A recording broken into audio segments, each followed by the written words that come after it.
আজি আমাৰ বিশ্ব পৰিৱেশ দিৱস। এইটো কাৰণে আমি গছ পুলি ৰুব লাগে। আগতে ৰোৱা গছ পুলিটো আমি দেখুৱাম যে আমি বিশ্ব পৰিৱেশত আমি গছটো ৰুলে নহ'ব, গছটো ডাঙৰ কৰিব লাগে পানী দি। আমি যে গছটো ৰুই পিনে এইবিলাক ডাঙৰ হ'ল নহয়।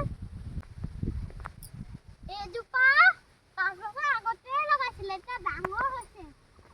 আগতে এইকণ আছিলে, এতিয়া এইকণৰ পৰা এইকণ পাই গৈছে। আগতে যে 5 years oldতে আগতে ৰুইছিলে, এতিয়া মোৰ এইকণৰ পৰা তাতকৈ ডাঙৰ হৈছে। এইটো গছতকে অৰ্জুন গছ যে এইটো আমি 8 বছৰ আগতে লগাইছিলো, এতিয়া চবতছে ওখ হৈছে। এতিয়া এই গছটো এতিয়া উঠাই দিলে।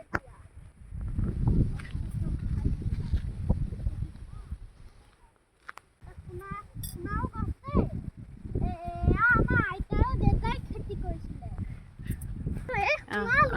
শুনাৰো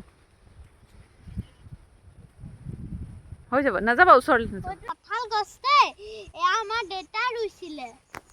ঘেৰাত আছে জামু গছ, কঁঠাল গছ, জামু গছ আৰু কঁঠাল গছ চাৰিটা ৰুইছে। এতিয়া পকাৰ লগোৱা গছ দেই, দিব কাৰণে ময়ো এটা গছ ৰুম, পানী দি ডাঙৰ কৰিম।